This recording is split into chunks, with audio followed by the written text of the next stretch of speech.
24. Gimana? Nah, coba Anda tunjukkan di saya bahwa ada tertulis terkutuklah dia di atas tiang salib. Di mana itu tertulis? Silakan. Di Yesaya berapa? Di Yesaya 1 kah sampai Yesaya 5? Itu nggak tertulis, Bang. Kalau di situ hanya itu menceritakan ya penderitaan yang ia alami. Ya, jadi jelas itu jelas tergenapi dalam diri Yesus. Saudara, jangan Anda lari dari pernyataan Paulus, nggak bagus. Paulus sendiri mengatakan ada tertulis terkutuklah dia yang digantung di atas tiang salib. Kok lari ke Yesaya? Di Yesaya itu tidak ada tertulis. Masya Allah. Barakallah. Tidak ada tertulis. Di Yesaya itu tidak ada tertulis seperti itu. Yang penting Bang, ya sudah saya buktikan bahwa Yesus pernah mengutip ya bahwa ada di kitab para nabi ya.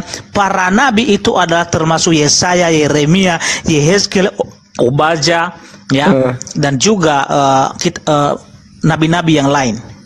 Ya. Iya, sekarang yang Paulus mengatakan ada tertulis terkutuklah. Terkutuklah. Oke, dia gini, yang digantung saya tiang salib. Dari tadi Abang Zuma terus yang bertanya. Saya bertanya sekarang, ya. Oke. Di mana dalilnya? Ini kan yang kita bahas kan kitab saya ini, Bang Zuma. Iya, ya kan? Di mana dalilnya di dalam Alkitab ini, mulai dari Injil Matius sampai Wahyu mengatakan ya bahwa Yesus bukan Yesus yang disalib. Karena Bang Zuma tadi sempat menuduh begitu, ya kan, bahwa bukan Yesus yang disalib, tetapi orang lain. Silakan Bang Zuma, di mana datanya?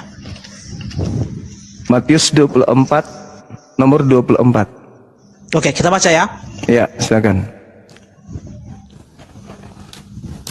Matius 24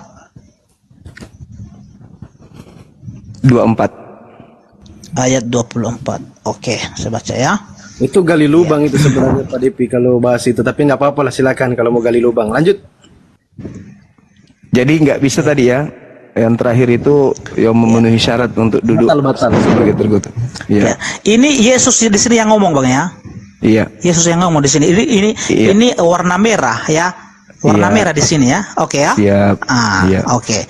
Sebab Mesias palsu dan nabi-nabi palsu akan muncul dan mereka akan mengadakan tanda-tanda yang dahsyat dan mujizat-mujizat sehingga kiranya mungkin mereka menyesatkan orang-orang pilihan juga. Di mana di sini mengatakan bahwa Yesus tidak disalibkan tetapi orang lain. Di mana Bang? Jelas ada Kristus palsu? Yang saya tanyakan tadi ya, di mana dalilnya di dalam Injil mulai dari Matius sampai Wahyu mengatakan bahwa bukan Yesus yang disalib tetapi orang lain. Dalilnya mana Bang? Anda tidak ngerti yang tadi itu? Mesias palsu itu siapa? Di sini nggak ada ini, bahkan Yesus di sini yang berbicara ya, Mesias untuk memperingati ya, untuk memperingati para muridnya ya. Ini siksaan berat, itu perikopnya, siksaan yang berat dan Mesias palsu. Jadi Yesus menubuatkan ini apa yang terjadi di masa yang akan datang. Ini ayat ini Bang, maksud dari ayat ini. Iya, tapi Mesias palsunya datang kepada murid-murid. Sekiranya pertanyaan saya tadi ya, karena yang kita bahas tadi kan Alkitab saya ini yang kita bahas. Di mana dalilnya? Iya betul. Bang Zuma dapatkan bahwa Yesus bukan Yesus yang disalibkan tetapi orang lain. Dalilnya mana Bang? Matius 24 ini Mesias palsu ini. Yesus ini. Yesus yang menubuatkan, yang memberitahukan kepada murid-murid pada waktu di masa yang akan datang ya, di masa yang akan datang ya ada Mesias palsu ya. Itu ya, makanya baca ya dari ayat 15 itu ya, di ayat 15 itu ya dijelaskan ya. Jadi apabila kamu melihat pembinasa keji berdiri di tempat kudus menurut firman yang disampaikan oleh Nabi Daniel ya, para pembaca hendaklah memperhatikan, maka orang-orang yang di Yudea haruslah melarikan diri ke pegunungan. Ini Bang ya, artinya Yesus itu memberitahukan apa yang terjadi di masa depan, di masa yang akan datang. Bukan berbicara salib ini. Bukan itu konteksnya. Jadi Bang Zuma sudah ya Pak Depi, kalau bisa dijelaskan dulu sama Bang Zuma 3-4 menit baru Pak Depi tanggapi biar menarik temanya lagi. Ini nggak apa-apa, tema-tema lain saya terangkan ya. Silakan. Saya terangkan. Sekarang Anda silakan Bang Zuma. Anda buka Matius 24 di situ kitabnya. Anda buka? Ya udah kita baca tadi Bang. Kita baca tadi Bang. Coba Anda baca nomor 3-nya. Oke, nomor 3. Oke. Udah lewat dari apa ini? Dari perikopnya ini. Iya. Baca aja Bang. Oke. Supaya ini permulaan ini permulaan penderitaan ya. Oke. Iya. Oke. Nah, ketika Yesus duduk di atas bukit Zaitun, datanglah murid-muridnya kepadanya untuk bercakap-cakap sendirian dengan dia. Kata mereka, katakanlah kepada kami, bila manakah itu akan terjadi, dan apakah tanda kedatanganmu dan tanda kesudahan dunia? Di mana di situ Bang? Ya. Itu ayat 3. Yesus ditanya apa tanda kedatanganmu? Apa lanjut ayat 4. Saya baca. Ayat 4. Itu di situ ada jawabannya Bang. Iya, silakan. Tanda kedatangannya nomor 4 bukan? Salah. Salah. Ya. Justru waspadalah itu bukan dia. Supaya jangan ada orang yang menyesatkan kamu, sebab banyak orang akan datang dan memakai namaku dan berkata, akulah Mesias, dan mereka akan menyesatkan banyak orang. Kamu akan mendengar deru perang atau kabar-kabar tentang perang. Namun berawas-awaslah, jangan kamu gelisah, sebab semuanya itu harus terjadi, tetapi itu belum kesudahannya. Oke. Giliran saya menjelaskan. Ya, putus-putus saudara. Di mana ini disinggung masalah penyaliban? Di mana di sini? Nggak ada disinggung soal penyaliban di sini. Atau sabar dulu Bang. Anda diam dulu, minum kopi dulu. Ya, silakan. Ketika Yesus ditanya di Bukit Zaitun, secara pribadi murid datang berbicara kepada Yesus, Guru, apa tanda kedatanganmu? Tanda kedatangannya dijawab di dalam data nomor 27. Sebab sama seperti kilat menyambar, cahayanya akan terpancar dari timur sampai ke barat. Demikianlah nanti kedatangan anak manusia. 1. Nomor 30. Tanda kedatanganku, matahari menjadi gelap, bulan tak bercahaya, bintang-bintang berjatuhan, kemudian kuasa-kuasa langit akan berguncang, akan nampak aku di tengah-tengah langit, seluruh manusia akan meratap dan seluruh manusia akan melihat aku. Itu tanda kedatangan aku. Nomor 23-nya. Jadi apabila ada orang berkata ada Mesias di sini, ada Mesias di sana, jangan kamu percaya. Camkanlah, aku sudah mengatakannya kepadamu terlebih dahulu. Jika ada orang berkata ada Mesias di padang gurun, ada Mesias dalam bilik rahasia, jangan kamu percaya. Itu bukan Yesus. Anda sudah paham sampai sini? Udah nangkap di sini? Sebab Mesias-Mesias palsu dan nabi-nabi palsu akan datang dan akan melakukan banyak mukjizat, sekiranya mungkin akan menyesatkan banyak orang. Mari kita masuk ke dalam intinya, membuktikan bahwa yang mati di salib itu bukan Yesus. Boleh? Silakan. Oke. Buka sekarang kitab Anda, Markus 14 nomor 50. Oke. Kenapa lari dari sini, Bang? Iya, kan harus kita selesaikan ini dulu. Mereka ini bentar dulu, biar saya tanggapi dulu ini. Biar saya tanggapi dulu. Silakan. Matius saya simpulkan dulu 10 detik tentang ini. Di Matius 24, 10 detik. 10 detik. Iya. Di Matius 24 ini, Yesus menasihatkan murid-muridnya di abad pertama, angkatan pertama, bahwa akan datang Mesias palsu dan nabinya untuk melakukan banyak mukjizat, sekiranya mungkin menyesatkan murid-murid pilihan juga. Itu kesimpulan saya. Tanda kalau dia bukan datang, tetapi palsu yang datang, matahari tidak menjadi gelap, bulan masih tetap terang, bintang-bintang tidak jatuh, kemudian kuasa-kuasa langit tidak berguncang, tidak nampak anak manusia di tengah langit, dan manusia di seluruh bumi tidak akan meratap. Kalau ada yang mengaku bertemu Yesus, itu bukan aku, kecuali dengan tanda-tanda tersebut. Silakan, mudah-mudahan Anda paham. Oke, saya tanggapi ya. Ini Bang Zuma luar biasa penyesatan Bang Zuma ini. Ya, karena mulai dari ayat 1 Matius 24 ini ya sampai dengan ayat berapa ayat ini sampai dengan 51 ya, tidak ada menyinggung soal penyaliban di sini. Tetapi di sini adalah ya judul perikopnya khotbah tentang akhir zaman, bukan bicara soal penyaliban Bang Zuma. Ya, oke ya. Jadi ini Yesus di sini menjelaskan kepada para murid bagaimana nanti terjadi apa yang terjadi nanti di akhir zaman itu, bukan menceritakan bagaimana penyaliban. Ya, jadi di sinilah saya bilang tadi bersama Bang Zuma, ya, silakan Bang Zuma belajar lagi untuk memahami Alkitab.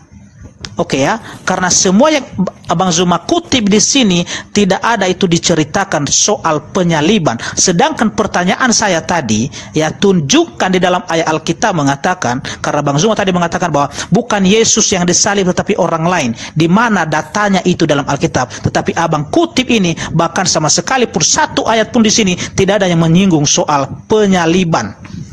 Oke, silakan Bang Zuma. Ya, ditanggapi lagi, silakan Bang Zuma. Saya heran, titel Anda ini apa? Pendeta atau STT, lulusan Enggak, STT? saya enggak ada sekolah, saya bukan pendeta. Oh, pantasan, wajar. Iya. Pantas.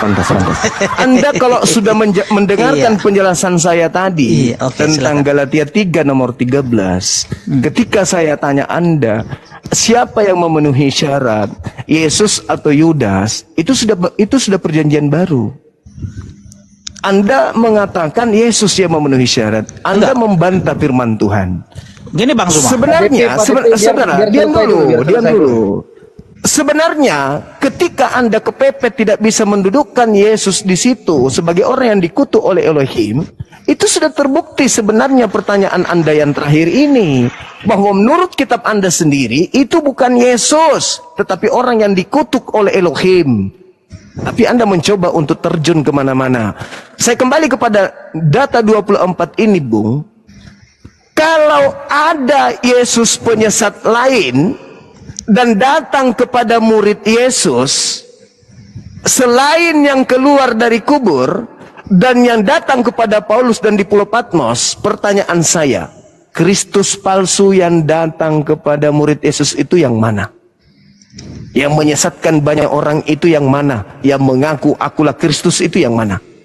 Tunjukkan ke saya. Ayo. Oke, saya jawab ya. Silakan. Oke. Silakan host, perbesarkan saya host. Besarkan layar saya host. Ya, gimana? Besarkan layar saya host. Baik, siap. Silakan. Bentar ya, saya putar kamera dulu ya.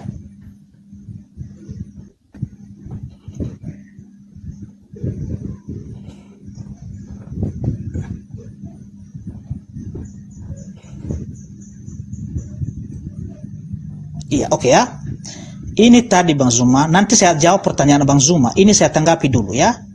Ini ya yang Bang Zuma kutip tadi di Matius 24 ini, walaupun kita baca satu perikop ini tidak ada menyinggung soal penyaliban Bang Zuma, tetapi ini judul perikopnya khotbah tentang akhir zaman. Ya. Mau Abang potong-potong pun ayat ini tidak Abang temukan di mana di sini disinggung soal penyaliban. Itu dipotong-potong itu, Bang. Ya. Sedangkan pertanyaan tadi Bang Zuma, tunjukkan dalilnya di mana bukan Yesus yang disalib tetapi orang lain. Mau kita bacakan semua ayat ini? Silakan Anda bacakan. Tunjukkan kepada saya. Silakan. Ya. Silakan penonton ya. Lihat baik-baik ya, kita bacakan ini ya. Karena Bang Zuma tadi mengutip ayat ini untuk menjawab pertanyaan saya. Oke ya. Ya. Sesudah itu Yesus keluar dari bait Allah, lalu pergi, maka datanglah murid-muridnya dan menunjuk kepada bangunan-bangunan bait Allah. Ia berkata kepada mereka, "Kamu melihat semuanya itu? Aku berkata kepadamu, sesungguhnya tidak satu batu pun di sini akan dibiarkan terletak di atas batu yang lain. Semuanya akan diruntuhkan." Oke. Lanjut. Ya. Ketika Yesus duduk di atas bukit Zaitun, ya, datanglah murid-muridnya kepadanya untuk bercakap-cakap sendiri dengan dia. Kata mereka, "Katakanlah kepada kami bila manakah itu akan terjadi dan apakah tanda kedatanganmu dan tanda kesudahan dunia?" Jawab Yesus kepada mereka, waspadalah supaya jangan ada orang yang menyesatkan kamu, sebab banyak orang akan datang dengan memakai namaku dan berkata, akulah Mesias, dan mereka akan menyesatkan banyak orang. Kamu akan mendengar deru perang atau kabar-kabar tentang perang. Namun berawas-awaslah, jangan kamu gelisah, sebab semuanya itu harus terjadi, tetapi itu belum kesudahannya. Ya, ya. Sebab bangsa akan bangkit melawan bangsa dan kerajaan melawan kerajaan. Akan ada kegelapan dan gempa bumi di berbagai tempat. Sampai di situ aja Bang Zuma ya. Soalnya lama kita pakai waktu kalau kita baca semua. Ya. Saya boleh tanggapi? Boleh. Bentar Bang. Saya belum selesai. Nanti saya kasih kesempatan Bang Zuma. Bentar ya.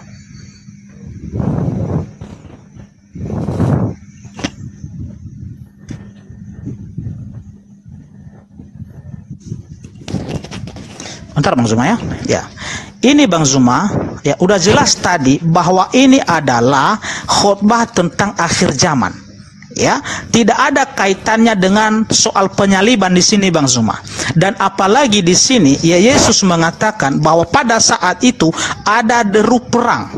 Pertanyaan saya kedua sama Bang Zuma, apakah pada saat Yesus di bumi selama 33 tahun setengah, apakah ada perang Bang Zuma? Kalau memang ini benar sudah terjadi, silakan Bang Zuma. Oke, baik.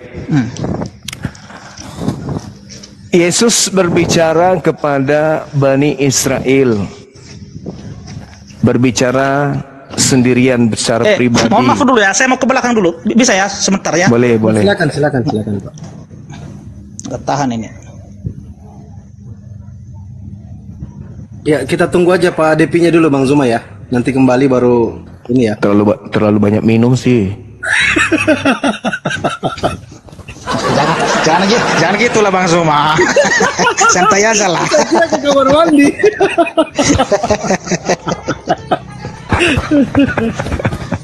Ya, sambil Pak di mute aja Pak Depi, nggak apa-apa. Kita tunggu Pak Depi nanti kembali baru open cam terus Bang Zuma narasi lagi. Sekaligus kita bacakan sedikit ya. Tapi saya bisa sinden nggak Bang Zuma? Waspadalah, jangan siap. Waspadalah agar kamu jangan disesatkan. Sebab banyak orang datang memakai namaku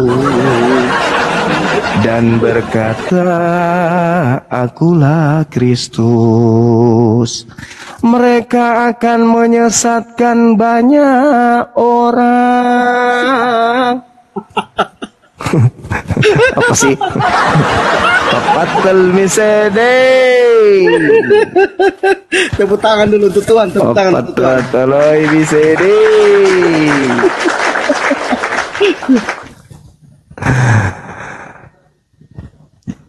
Mudah-mudahan saudara kita ini bisa, tapi gimana bilangnya ya? Penjelasan saya tadi itu sebenarnya sudah membuktikan bahwa bukan Yesus yang disalibkan. Makanya ada Kristus palsu. Karena pada saat kemudian Yesus itu dicobai oleh iblis, diserahkan kuasa langit bumi kepadanya, Yesus tidak mau terima itu. Iblis mundur dan menunggu waktu yang tepat.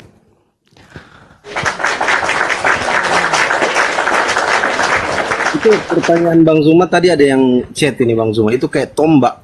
Kalau Bang Zuma bertanya tadi itu seperti tombak langsung ke jantung itu ditusuk. Tepuk tangan untuk Tuhan. Mati nih.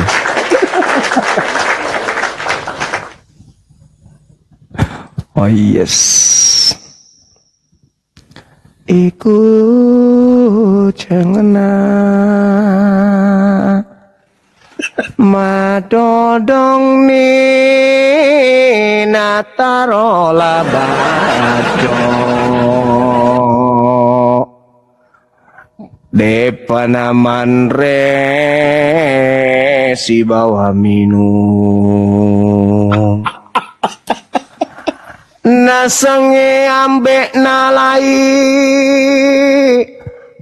reko lauki malolo bawa ki asubolo.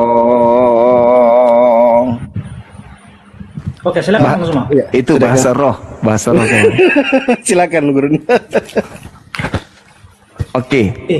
Mana HP ku yang satu? Bentar dulu Bang Semua. Udah tinggal HP ku, bentar dulu ya. Satu lagi. Masih bisa satu Bang Semua, masih bisa satu. Nasanga ambek nalai nareko lauki malolo daamu kalupai bawa asubolo. Oke, silakan. Sudah santai aja ya. Iya, tadi itu bahasa roh. Oke, lanjut ya. Ya, silakan Bang. Ya, adanya Mesias palsu karena keadaan itu digunakan oleh iblis. Iblis ingin memanfaatkan nama besar Yesus. Makanya Yesus mengatakan dalam Yohanes 12 nomor 31, Yesus menjelaskan di sana bahwa penguasa dunia datang dan akan dilemparkan keluar. Dilemparkan keluar dari mana? Nanti saudara yang punya tanggung jawab untuk menjawab itu. Yohanes 14 nomor 30, iblis sedikit pun tidak berkuasa atas diri Yesus. Pertanyaannya nanti akan Anda jawab nanti itu. Kalau iblis merasuki Yudas, berhasil tidak iblis kemudian mencelakai Yesus? Karena Yesus sendiri mengatakan di dalam kitab Yohanes 13 itu, Yohanes 14, iblis sedikit pun tidak berkuasa. Nah, sekarang saya masuk ke dalam poinnya. Matius 24, Yesus mengatakan waspadalah kepada Kristus palsu yang datang setelahku. Kenapa? Karena yang datang kepada murid Yesus itu adalah Kristus yang bukan Yesus. Satu, Paulus mengatakan di dalam Galatia 1, nomor 1, nomor 11, nomor 12, aku menerima Injil bukan dari manusia, bukan manusia yang memberikan aku Injil. Pertanyaan saya, saudara, anak Maria ini manusia atau bukan? Saya jawab aja manusia biar singkat ya. Manusia kan? Yap. Manusia kan Bang? Manusia. Berarti yang datang kepada Paulus ini siapa? Galatia 1, nomor 1, nomor 11, nomor 12. Aku menerima Injil bukan dari manusia, tapi dari Yesus Kristus. Silakan. Oke.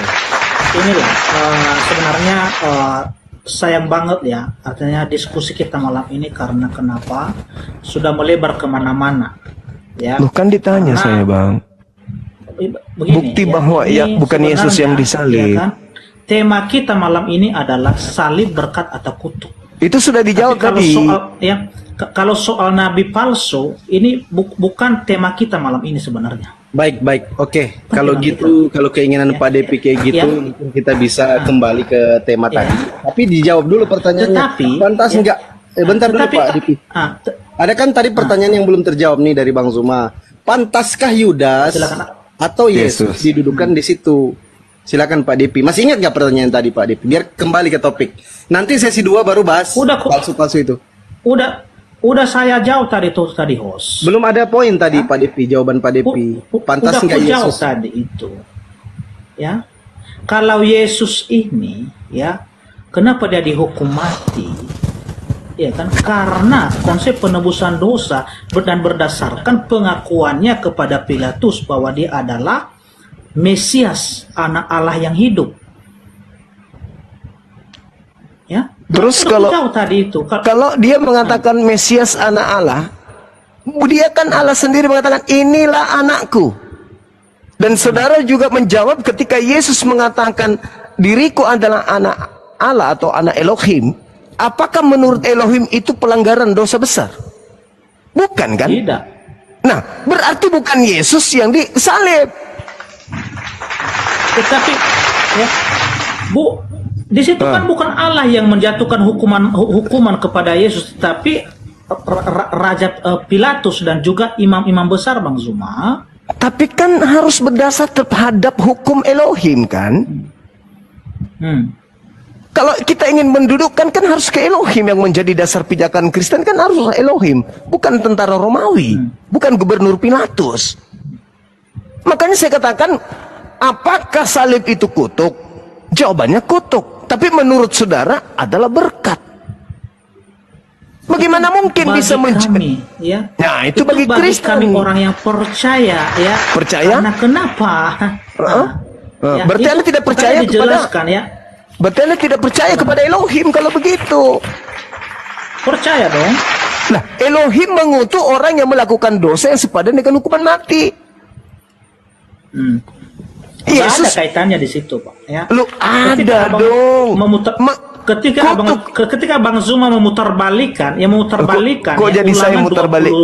21 ya, 21 ayat 22 itu dan 23 tidak ada kaitannya dengan penyaliban Yesus, tidak ada.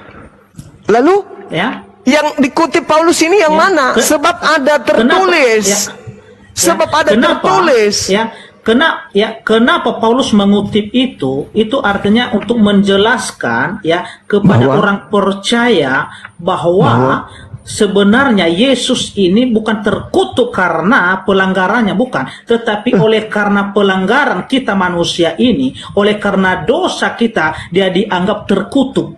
Itu penjelasan dari ayat itu. Di mana poinnya? Di mana poinnya? Tuhan Elohim menebus dosa orang yang melakukan dosa dengan menggunakan orang yang tidak berdosa. Di mana poinnya?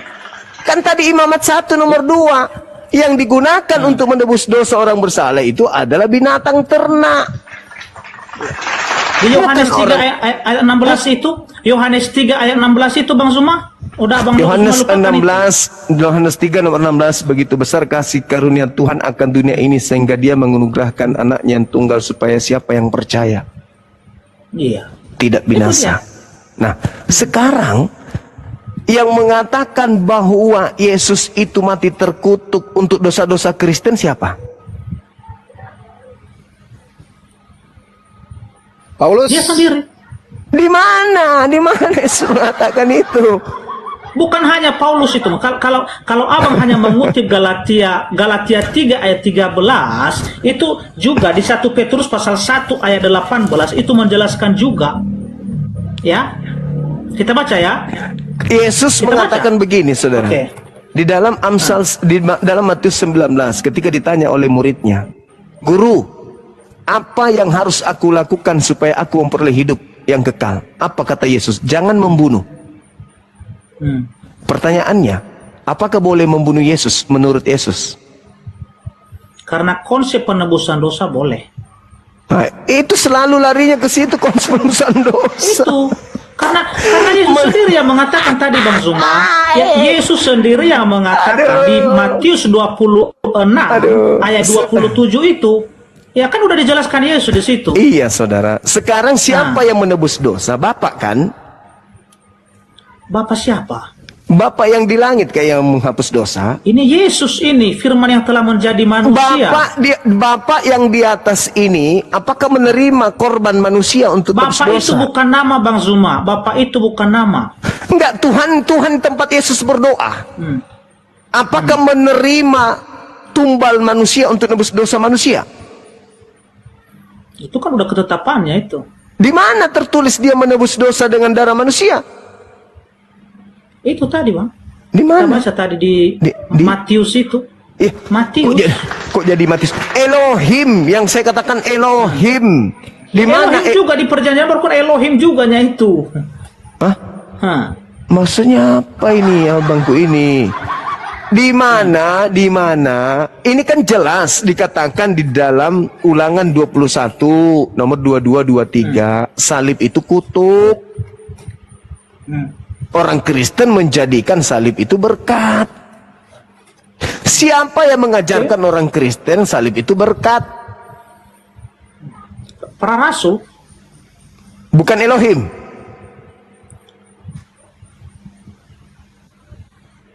Maksudnya Oke, Bang Zuma, saya rasa cukup ya, Bang Zuma ya. Iya, saya rasa cukup, Saudara Devi. Nanti kita sesi berikutnya lagi. Ya, sesi kedua lagi. Nanti kalau mau Pak Devi. Ini ya, Bang Zuma belum menjawab pertanyaan saya. Oke ya? Pertanyaan mana? Nah, pertanyaan saya tadi, di mana di dalam ayat Alkitab, khususnya Injil Matius sampai ke Wahyu, bahwa bukan Yesus yang disalib tetapi orang lain. Oke ya? Bisa jadi tema kedua, bisa jadi tema kedua nanti? Oh enggak, harus malam ini dong dijawab ya, itu. Gitu lah, bukan di waktu yang lain. Karena Bang Zuma tadi yang sudah sempat mengeluarkan pernyataan begitu. Markus 14 nomor 50 sampai 52. Oke, kita baca. Silakan. Oke, kita baca ya. Markus. Iya. Belum puas. Pak Devi, nggak apa-apa. Lanjut. Aku cinta. Markus 14 nomor 50 sampai 52. Anda cinta buatan Indonesia. Lalu semua murid itu meninggalkan dia dan melarikan diri. Di mana di sini, Bang Zuma? Baca sampai 52. Oke. Ya. Ada seorang muda yang pada waktu itu hanya memakai sehelai kain lenan untuk menutup badannya, mengikuti dia. Ya, mereka hendak menangkap dia, tetapi ia melepaskan kainnya dan lari dengan telanjang. Siapa itu yang menggunakan kain lenan? Ini udah lari ini, Bang Zuma. Iya, siapa yang menggunakan kain lenan, Bang? Nggak tahu saya siapa. Baca Yohanes 13 nomor 4. Nggak ada kaitannya di situ, nggak ada kaitannya di situ. Harus ada kaitannya karena perjamuan terakhir. Perjamuan terakhir. Bang Zuma jangan menyesatkan di sini. Loh, ya, saya kan bertanya. Saya udah tahu yang Abang kutip itu, saya udah tahu. Apa itu? Ya, jangan ke sana. Apa itu, Bang? Yang menggunakan kain lenan tidak ditangkap ini siapa? Siapa? Oke. Saya nggak tahu di sini, nggak disebut namanya siapa. Nah, makanya baca Yohanes 13 nomor 4. Oke, kita baca Yohanes 13 nomor 4. Oke. Ayat 4. Injil Yohanes. Yohanes berapa tadi? 13. Yohanes 13 ayat 4. Oke. Lalu bangunlah Yesus dan menanggalkan jubahnya. Ia mengambil sehelai kain lenan dan mengikatnya pada pinggangnya. Kemudian, dengarkan. Kemudian ia menuangkan air ke dalam sebuah basi dan mulai membasuh kaki murid-muridnya, lalu menyekanya dengan kain yang terikat pada pinggangnya. Nggak ada kaitannya di sini, Bang Zuma. Makanya saya bilang yang menggunakan kain lenan siapa? Ini ya, di sini Yesus membasuh kaki para murid. Yesus membasuh kaki para murid. Belum terjadi penangkapan di sini, Bang Zuma. Belum terjadi penangkapan kepada Yesus. Jadi jangan mengais-ngaiskan ayat. Ya, jangan mengais-ngaiskan ayat, Bang Zuma. Itu detik-detik penangkapan Yesusnya. Coba Saudara. Enggak. Kutanya dulu. Ya, ini jauh sebelum. Oke, kembali kepada Markus. Ini kejadian Yesus membasuh kaki murid-murid ini jauh sebelum hari penangkapan. Boleh. Nah. Muridnya 12. Murid Yesus 12 kan? Iya. Oke. Yudas berkhianat, tinggal 11. Tinggal 11. Ketika penangkapan, muridnya 11 orang, ditambah Yesus seorang sama dengan 12 kembali kan? 13 bersama dengan Yudas. Yudas sudah ada masuk di komplotan Romawi, betul? Iya. Kemudian semua murid Yesus lari kan? Iya. Yesus sudah ditangkap kan? Iya. Anak muda yang tadi yang berjalan menggunakan lenan siapa? Nggak tahu saya itu. Nggak disebut namanya di situ. Semua murid Yesus melarikan diri. Karena begini ya, Yohanes 13 yang yang si Zuma kutip ini nggak ada kaitannya ya sudah, nggak usah ngambil itu, nggak usah ngambil itu, nggak usah ke situ, nggak usah ke situ, nggak usah ke situ, nggak usah ke situ, nggak usah. Tapi kalau Anda mengambil, kalau Anda mengambil berapa kosong ini, berapa kosong ini? Kalau 53 ada kaitannya gitu. Oke. Oke, nggak usah ngambil ke situ, terlalu berat bagi Anda. Sekarang yang tadi, nggak ada kaitannya di sini kan? Ya silakan aja Anda mengatakan itu. Jujur dulu. Ada dong. Ya kan nggak ada jawabannya di sini kan? Ada dong. Karena yang menggunakan kain linen cuman Yesus doang yang tertulis terdata. Nggak usah ke situ dulu, terlalu berat. Sekarang Markus 14 nomor 50, semua murid Yesus melarikan diri. Betul? Iya. Ya. Berarti cuman ada kemungkinan dua yang ditangkap ini. Oke? Yesus atau Yudas. Betul? Murid Yudas sudah jelas. Yudas sudah jelas menggantung diri. Tunggu dulu Pak, diselesaikan dulu, nanti Pak Pendeta tanggapi. Oke, silakan. 11 murid lari, tinggal ada dua, Yesus dan Yudas. Yudas sudah masuk dalam rombongan tentara Romawi. Yesus sudah ditangkap. Silakan. Lalu yang lari telanjang ini siapa, Rek? Nggak tahu saya siapa. Nah, oke. Murid Yesus sudah melarikan diri semua. Kalau Yudas yang ditangkap ini, kemudian yang lari menggunakan kain lenan ini adalah Yesus, ada kemungkinan nggak? Enggak. Kita balik. Yesus yang ditangkap, Yudas yang lari melarikan diri. Masuk nggak? Masuk tidak? Iya. Masuk tidak? Yesus yang ditangkap, Yudas yang melarikan diri. Iya. Ada apa alasannya Yudas lari? Yudas di situ nggak ada lari di situ Yudas nggak ada lari. Ya? Berarti yang lari siapa? Kalau yang tertulis di sini, adalah setelah Yudas. Dengarkan Bang Zuma. Setelah Yudas mendengarkan Yesus sudah dijatuhi hukuman mati, maka uang yang 30 keping perak itu jangan ke situ. Dilemparkan di dalam bait Allah dan dia pergi untuk menggantung dirinya. Belum ke situ, Saudara. Udah jelas itu. Belum ke situ. Tadi ada dua kandidat. Seluruh murid sudah melarikan diri, tinggal dua, Yudas dan juga Yesus. Oke? Kemungkinannya Yesus ditangkap, yang lari Yudas. Tolong tunjukkan itu. Enggak ada.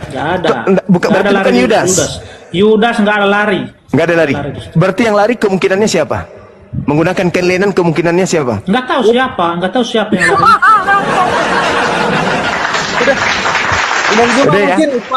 Udah ya. Saya beda dengan Bang Zuma. Kalau Bang Zuma kan bisa saja dusta, tapi kalau saya tidak berani mengatakan sesuatu yang saya tidak tahu. Kalau Bang Zuma di sini udah jelas-jelas, artinya beberapa ayat di sini Abang Zuma putar balikan ayat-ayat Alkitab. Udah jelas ya? Oke Pak Pendeta Depi Sai, makasih banyak waktunya.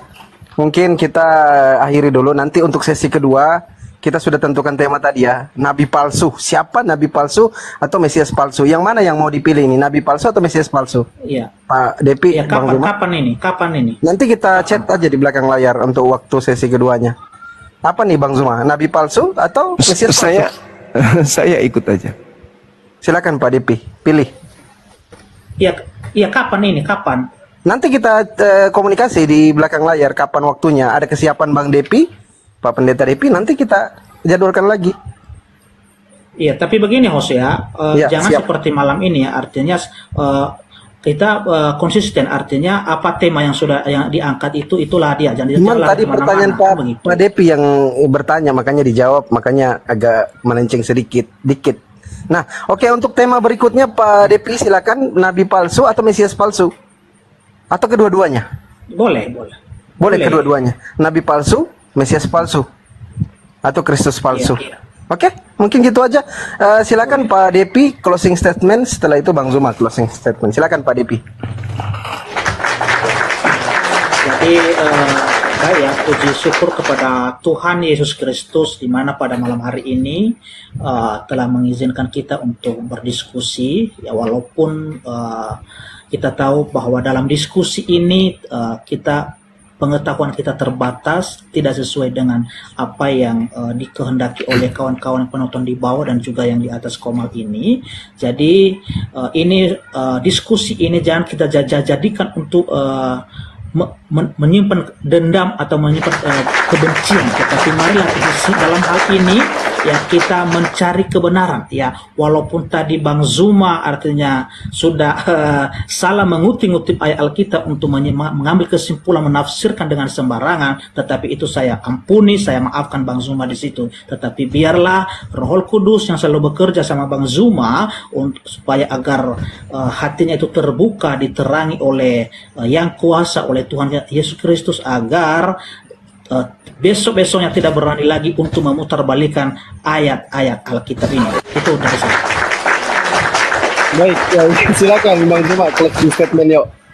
Ya, ayo. Baik. Boleh nyinden, boleh, nggak apa-apa sekali. Baik, saudara-saudara sekalian, kita ucapkan banyak terima kasih kepada saudara kita Bang Devi yang telah gagah berani kemudian mewakili Kristen meskipun ilmunya sangat minim ya, tapi yang penting nyali ada, itu kan ya. Materi kita tentang salib, apakah itu kutuk atau berkat? Jelas Al-Quran mengatakan orang yang disalib itu adalah orang yang memusuhi pencipta langit dan bumi. Di dalam Al-Quran surah Al-Ma'idah ayat 33. Dan orang yang disalib itu adalah orang yang memusuhi Nabi Isa alaihissalam, sama di dalam Al-Quran Al-Ma'idah ayat 33 juga. Dan dalam surah An-Nisa ayat 157, nyatalah di situ dikatakan bahwa Nabi Isa alaihissalam itu tidak disalib, melainkan langsung diangkat oleh Allah ke langit. Dan kemudian yang disalibkan itu adalah yang diserupakan bagi mereka yang menyalib ini. Tetapi itu adalah bukan Nabi Isa alaihissalam. Nah, di dalam kitabnya Yahudi yang dikutuk juga itu, yang disalib itu adalah oknum yang dikutuk. Paulus juga mengutip bahwasanya sebab ada tertulis terkutuklah dia yang digantung di atas tiang salib. Dengan kata lain, saudara kita Kristen sudah 2000 tahun menyembah sosok yang dikutuk oleh Elohim Tuhannya Yahudi di atas tiang salib. Itu kesimpulan saya. Mudah-mudahan saudara-saudara yang mendengarkan kami berdiskusi dengan materi ini bisa memahami dan menelaah kembali data-data yang saya kutip tadi. Ada beberapa data dari Bible, dari Al-Quran. Kalau misalnya saya keliru, boleh nanti ada yang menantang lagi, yang baru, pemain baru, silakan dengan tema yang sama. Mungkin bisa lebih memperdalam lagi materi ini, karena sejauh saya mempelajari Bible, jelas bahwa Kristen betul-betul menyembah Kristus yang dikutuk oleh Tuhannya orang Yahudi. Dan Yesus anak Maria itu tidak bisa duduk di sana.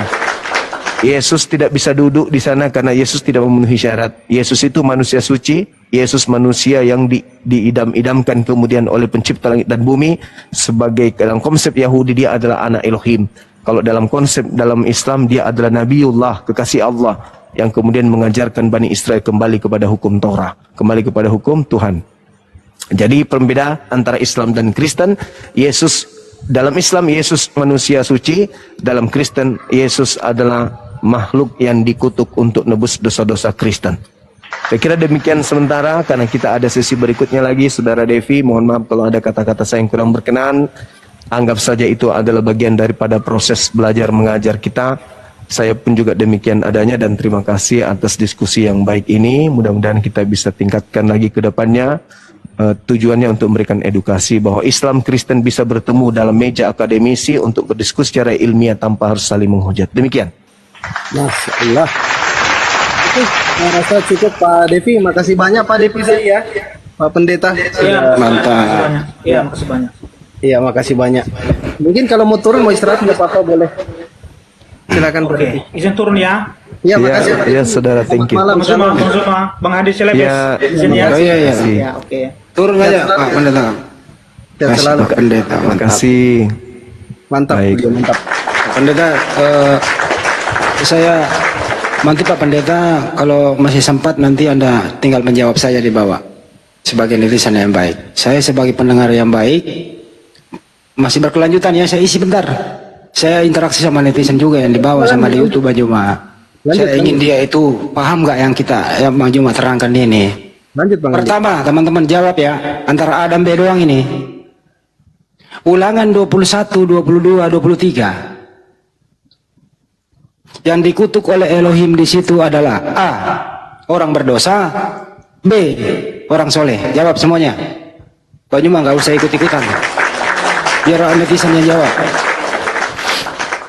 Ulangan 21, 22, 23. Yang dikutuk adalah A, orang berdosa, B, orang soleh. Wah, pada pintar. Pertanyaan kedua. Boleh nggak Elohim mengutuk orang yang soleh? A, boleh, B, tidak. Boleh nggak Elohim mengutuk orang soleh?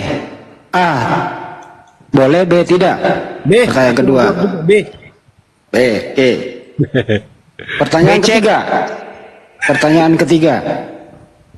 Salib itu tempatnya orang dikutuk, B, tempatnya orang diberkati. Salib itu tempatnya orang dikutuk, B, tempatnya orang diberkati. Silakan. Noise ya? Enggak kan? Ya. Selanjutnya, Galatia 3:13. Siapakah yang dikutuk di tiang salib menurut Paulus?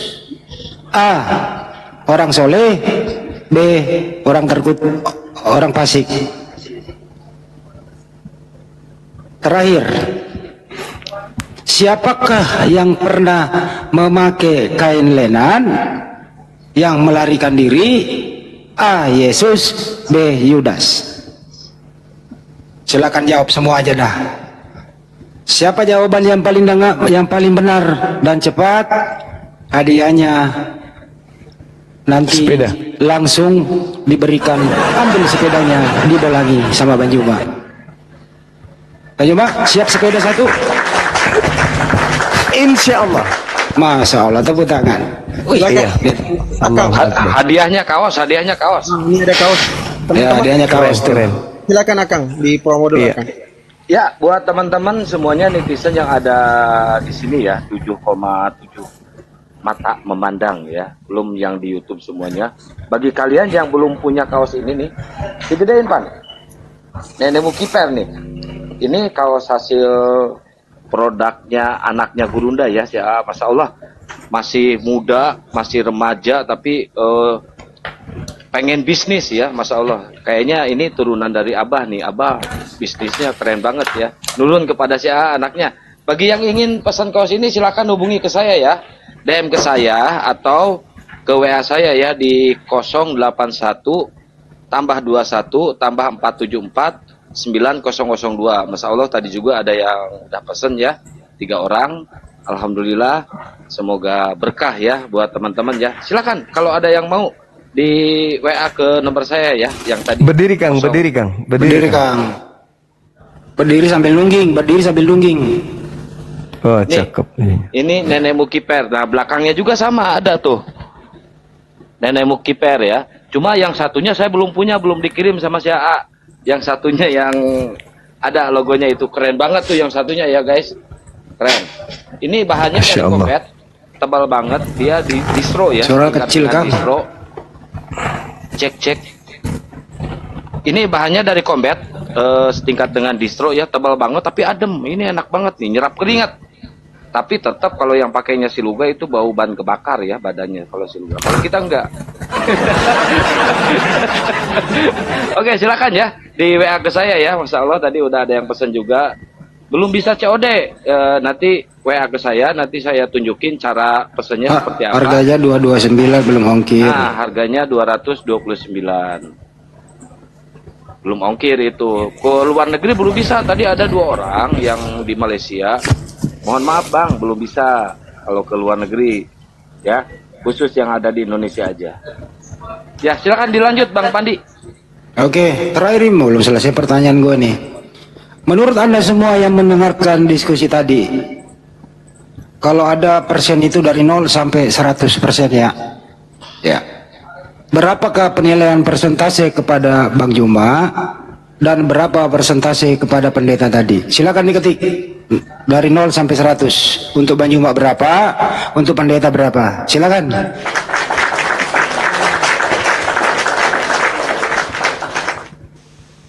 Wah, ngeri ya. 100 semua. Waspadalah.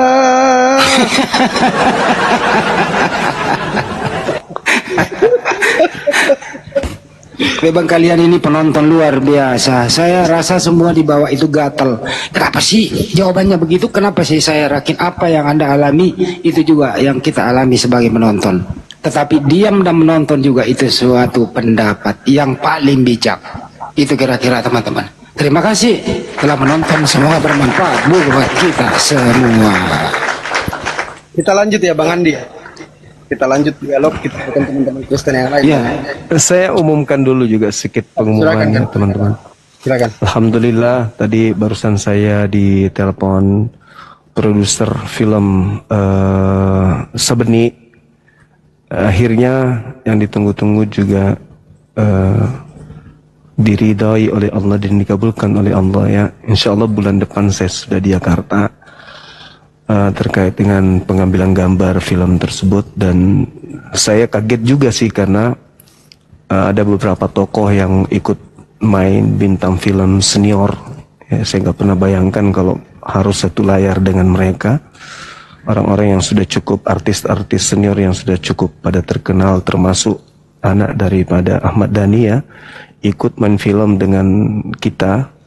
Dan ya alhamdulillah informasinya dalam waktu dekat ini kontraknya akan segera dikirimkan ke Makassar. Nah, kepada teman-teman yang akan jumpa dengan Bang Suma ya, saya harapkan menggunakan kaos itu dong, biar nanti pada saat kita ketemu dengan Gubernur DKI dan Gubernur Jawa Barat, karena mereka juga akan ketemu dengan Bang Suma dalam waktu dekat ini insya Allah. Kalau nggak pakai kaos ini jangan ditemuin Gurunda. Kalau nggak pakai kaos ini jangan ditemuin. Saya berharap teman-teman ya jumpa dengan Bang Suma dengan menggunakan kaos itu, karena itu adalah satu kebanggaan bagi kami masyarakat Sulawesi ya, khususnya dengan ungkapan pepatah nenek Mukipur itu adalah satu kebanggaan kami sebagai masyarakat Sulawesi pada umumnya, dan API Apologet Islam Indonesia pada khususnya gitu ya. Itu adalah satu tanda bukti kecintaan kita kepada pergerakan dakwah Apologet Islam gitu teman-teman sekalian. Jadi 230.000 ya. Silakan Anda miliki kaos itu. Nanti kita jumpa di kota Jakarta. Bulan depan kita foto bareng di sana bersama dengan tim dari kru film Sabeni. Karena Mantap.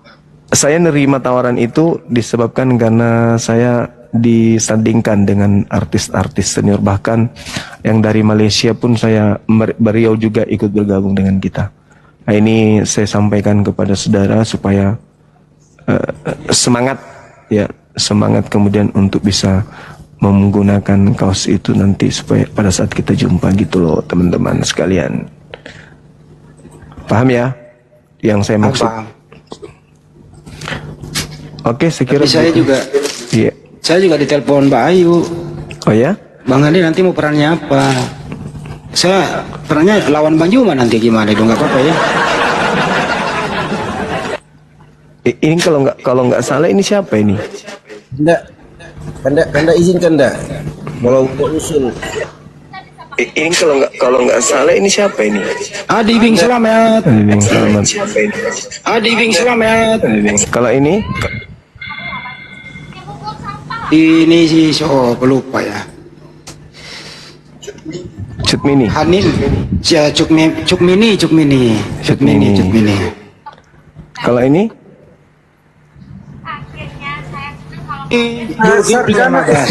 Setuju Unfat.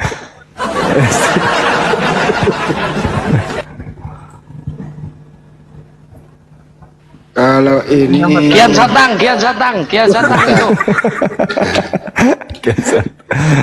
Jadi banyak ya dari mereka bintang senior yang main, makanya saya pingin ya nggak apa-apa lah. Meskipun tawarannya cuma 1,5 M ya, berapa 14 vision, 14 scene, lumayan lah.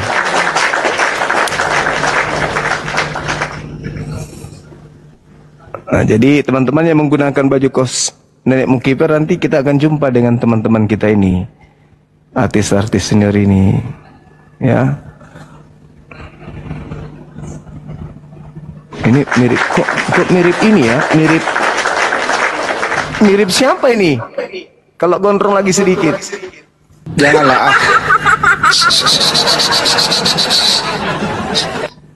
Jadi Ya, mulai malam ini mirip Bang Suma teman-teman, lah. Bang Joma diganti namanya dulu menjadi Sabeni dulu ya, biar dia bisa logat-logat Betawi dikit lah, gitu ya. Jadi panggilnya sekarang Bang Joma itu Sabeni. Ini dia pemainnya juga nih. Ya, alhamdulillah, ini sengaja saya promosikan biar teman-teman juga nanti pada berebutan nonton filmnya ya. Masya Allah. Ya, Bunda Indri nanti ya, Kanda. stay ya, Bunda Indri, nanti saya iniin di WA ya, udah pesan kaos Mbak Indri, Masya Allah, syukuran Mbak Indri ya, nanti tinggal di ini sama Akang. Ketemu di Jakarta gunakan seragam itu semua kan? Sepakat Ya, kita ya? sepakat, sepakat. Nih kaosnya teman-teman. Kanda. Keren nih. Iya. Izinkan. Itu ini biar ada untuk bayar kosan. Iblis terkutuknya itu diperan oleh Edi saja kan dah. Apanya tidak? Iblis terkutuknya di film Doti. Edi saja jadi iblis. Kocok dia jadi iblis. Jadi insya Allah bulan depan kita ada di ibu kota ya. Kumpul lagi dengan teman-teman. Ngobrol lagi sama Kian Santang. Katanya lagi kita. Ketemu lagi kita. Yang mau pesan di 081 21 474 9002, tinggal 40 piece lagi, belum bikin lagi. Ayo berbondong-bondong, ayo buru-buru, cepat ya. Jangan sampai nanti ketemu Gurunda nggak pakai kaos itu, nggak diterima sama Gurunda, beneran loh. Serius saya, seriusan. Nanti sampai ketemu kita kasih jempol di bajunya, trak, nah gitu. Yang pengen ada tanda tangannya, pesennya pengen ada tanda tangan. Nah, nanti saya pesenin ke anaknya Bang Juma, harus ada tanda tangan Gurunda gitu di kaosnya, di sininya. Oke, Kalau nggak ada yang insyaallah. pesen gitu ya enggak. Kaosnya kegedean Kang. Kalau pesennya ini Mbak Pirli, pesennya L itu harus M. Ini size luar. Iya emang. Size luar ini. SL ini kayak double SL. Ya jadi saya aja pakai M. Loh, pakai M Gurunda, padahal L aslinya kan. Iya. Ini size luar ini. Saya makainya L tapi pakai baju ukuran ini makainya M. Gitu. Kalau film Doti disesuaikan dengan ulang tahunnya Bang Suma bulan Juli, diundur ke bulan Juli rupanya. Saya juga tadi bertanya-tanya kenapa bisa, ya disesuaikan dengan Bang Suma punya ulang tahun lah, karena itu adalah satu kado dari penggarapnya gitu lah ya, investornya. Alhamdulillah. Oke, saya kira gitu, kita diskusi dulu.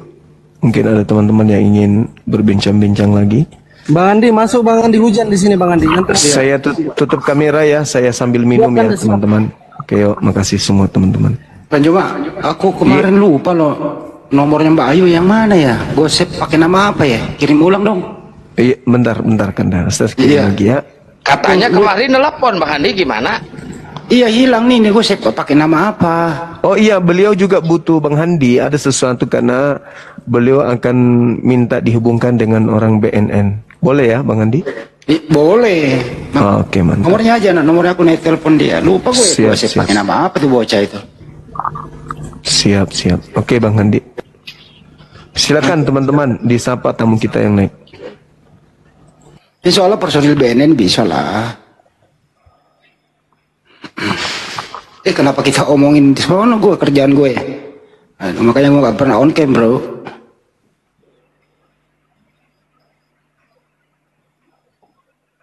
Bang Andi ini disapa dulu dua ini. Satu. Iya Kang, siapa dulu Kang? Siapa? Oh iya, ini ada siapa ini? Yerman. Muslim apa Kristen Bang? Yerman, Bang, Muslim apa Kristen Bang? Yerman. Woi. Wah, ini mah berhala ini mah. Mau nge-report nih, saya turunin ya. Aduh. Siap Kang, siap. Lanjut aja Kang. Di sini hujan soalnya. Ada Bang Andi sama Bang Akang itu.